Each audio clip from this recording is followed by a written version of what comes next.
Ladies and gentlemen, boys and girls, warshippers of all ages, welcome back to YouTube. My name is SeaRaptor, and today we are bringing you a battle report from the bridge of relatively new Tier 11. No, it's not a super ship, it's Tier 11. This is American destroyer USS Joseph Humphreys. Humphreys is, well, I'll boil this down for you in like one quick sentence.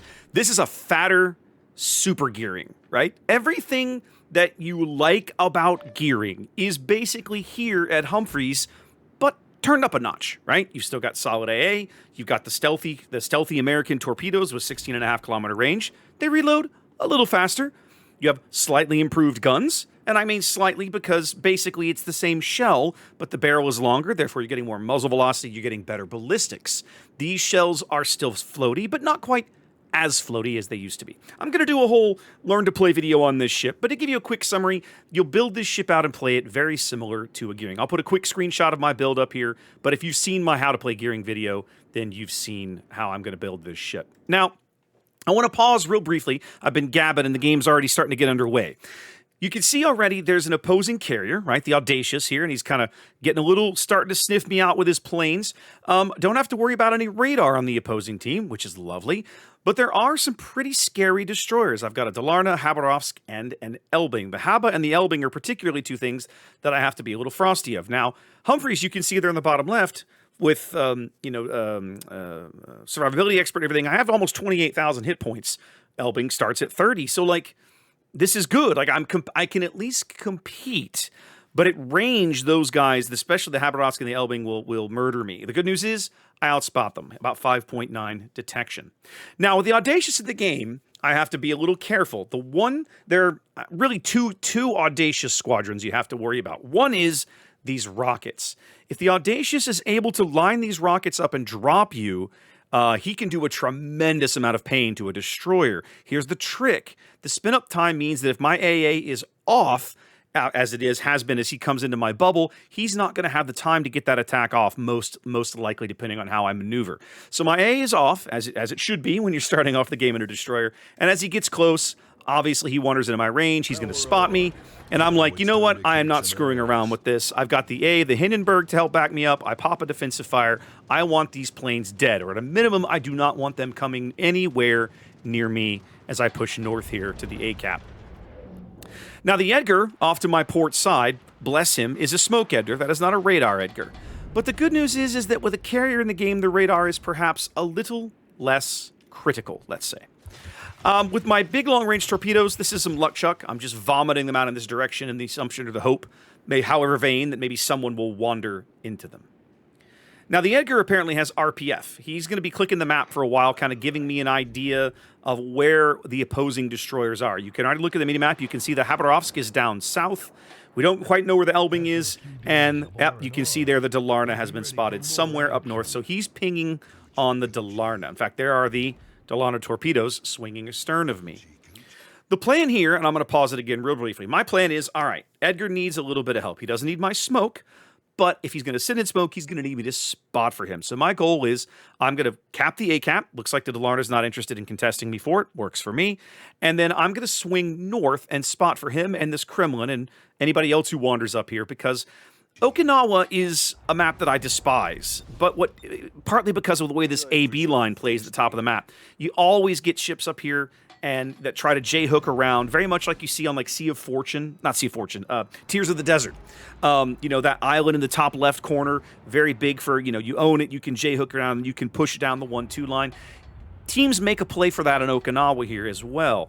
And if I'm smart about it, my goal is to sit out here, spot that, throw torpedoes, prevent that, and hopefully my team will do something with that position. That's the goal as I start the game here. That's my thought process. Edgar is going to set up shop inside the cap. I'm going to cut across the bow of this Kremlin as I'm going to try and move straight up the 2 line here and get north.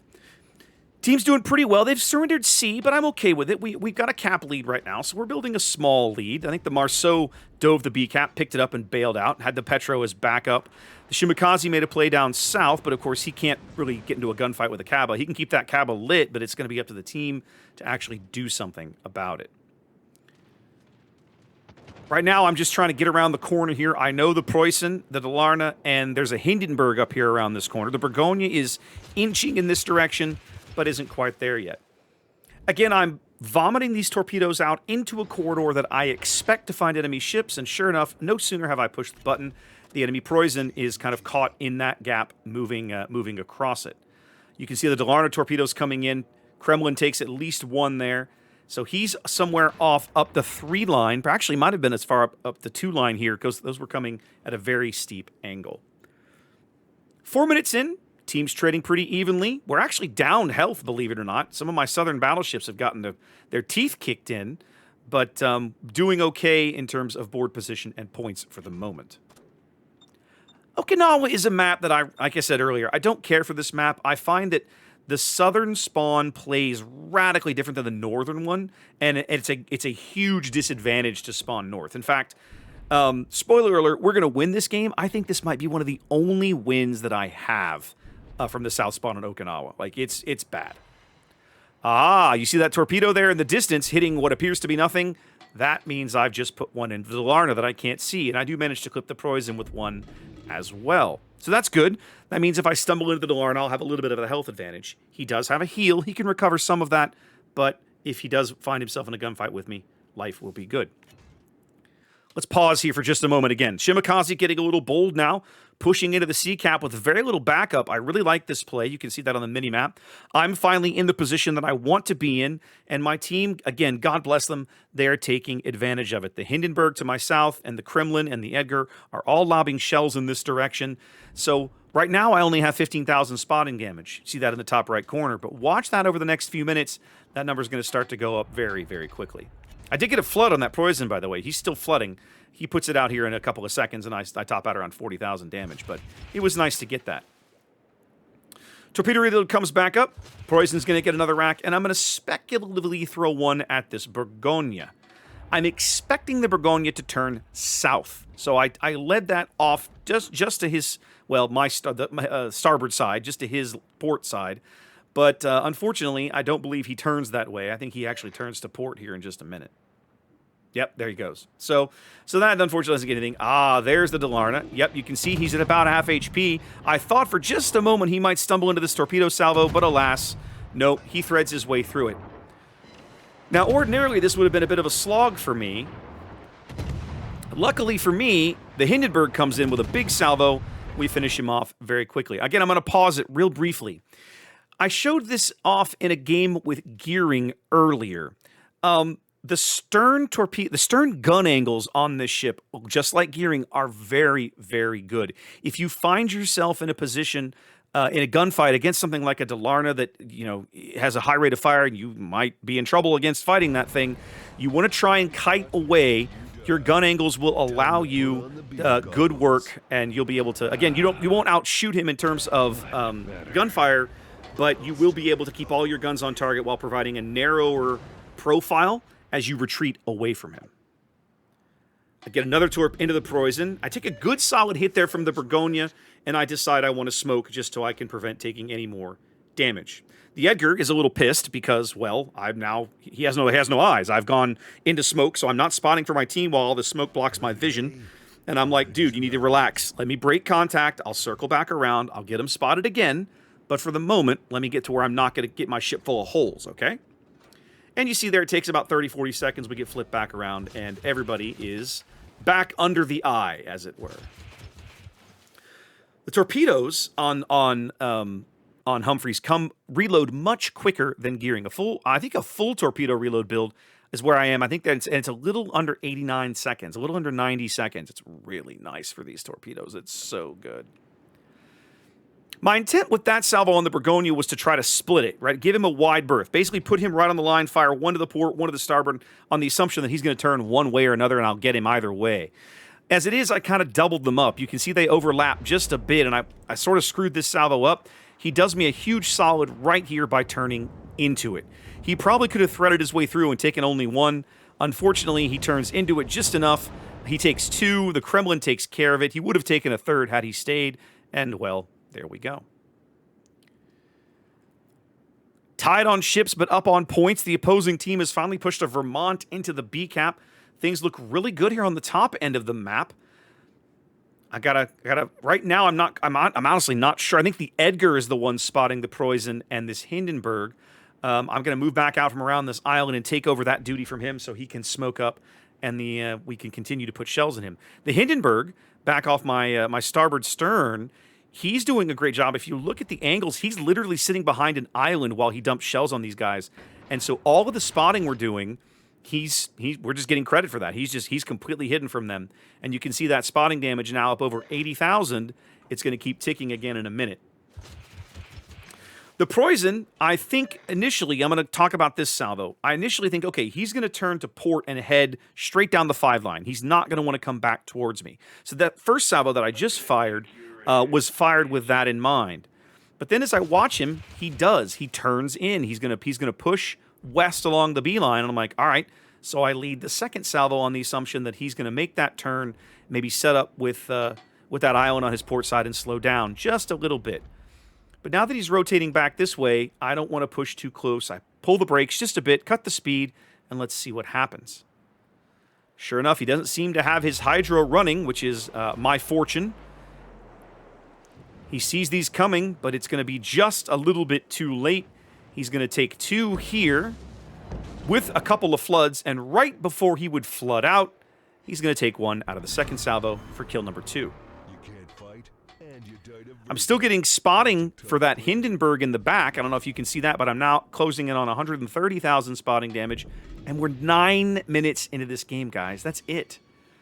9 minutes in, we got a 3-ship lead. I've had a solid game already, and we aren't done. Humphreys is one of the super ships that I feel like Wargaming nailed the design. It took a while. When we were testing this ship, I'll briefly just mention, it was not like this. It was not like this, and I'll just leave it at that. Several of us, I think many of the super testers, but certainly I know of at least myself and 2 or 3 other CCs who kind of chimed in with some feedback like, guys, you got to fix this. There's literally no reason to play the ship unless you fix this. And they did, to their credit, and this ship is significantly better for it. I just realized on the opposing team is my good buddy and fellow North American community contributor 7. I had not seen him literally until this moment. He calls me out in chat. He's like, stop beating him up on my teammates. And I'm like, oh, I just saw you there. And there he is back there in the Haberowsk doing mean things to my team. We have a significant lead now. Over 500 points, closing in on 600. Halfway mark of the match, but we're not quite done yet. The Edgar has done the Lord's work. He's doing a great job. The enemy has picked up the B cap, so technically they're closing that gap, but they have such a significant firepower disadvantage. I'm not sure how they're going to get back in this game. So I'm going to rotate south here. I'm doing this for 2 reasons. One, there's really nothing else to be doing. I mean, there's nothing else for me to shoot at or spot or anything on this top end of the map.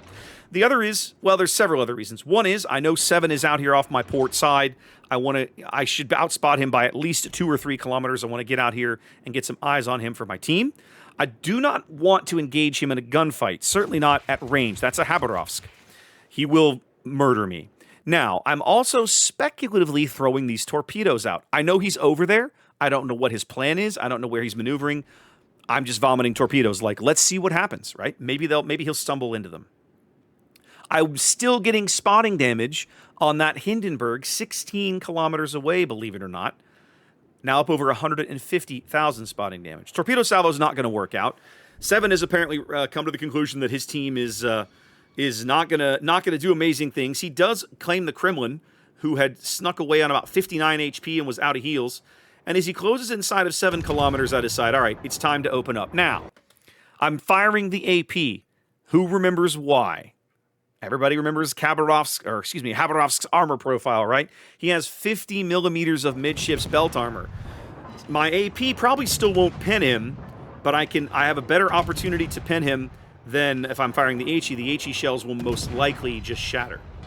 He turns and goes stern on, so now I basically am forced into firing the HE. And between the Edgar and I think one of the battleships, or the Hindenburg, gets some shells in here. Poor 7 gets absolutely hammered. I managed to drop just enough shells on his stern to put him out of the game. Sad. It always feels bad to kill a friend. We're going to kill a friend, you got me.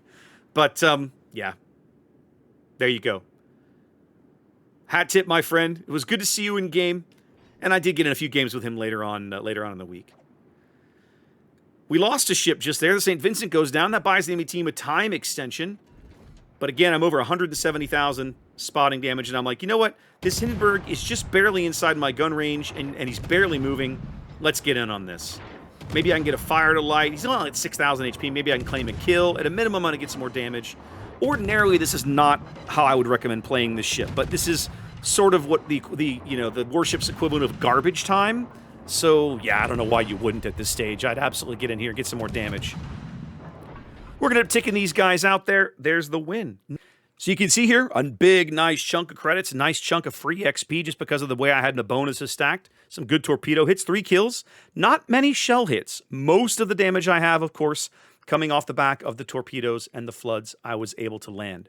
What I'm most proud of, there's 2 things I'm really proud of in this game. One is that Combat Scout achievement, right? When I play a destroyer and I get a Combat Scout achievement, that makes me feel like, hey, I did my job, right? I spotted, I contributed on damage.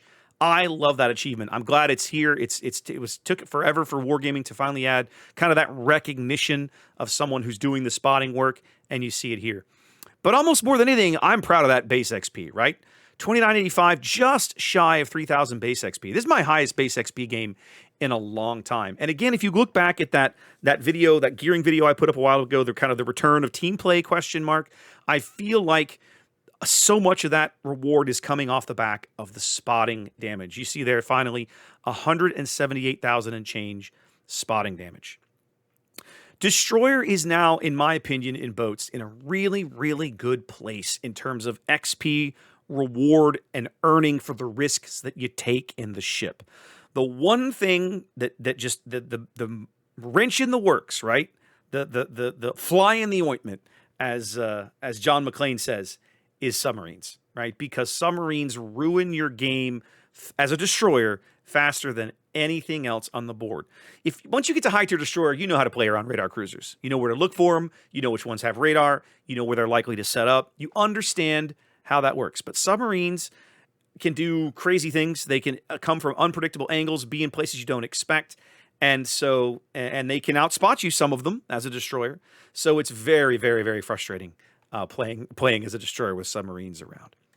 So yeah, guys, I'll be putting together a learn to play video for Humphreys at some point, but I wanted to showcase this game. If you love the American destroyer line and you're on the fence about getting this ship, she gets a hearty 2 thumbs up for me, guys. They nailed this one. They got it right. She's a great boat to play. She is, in fact, a worthy successor to Gearing, and I hope you enjoy her. So if you enjoy that line, definitely go pick up a Humphreys. Anyway, guys, I'm out. Peace. Wash your hands. Be safe. I'll catch you next time.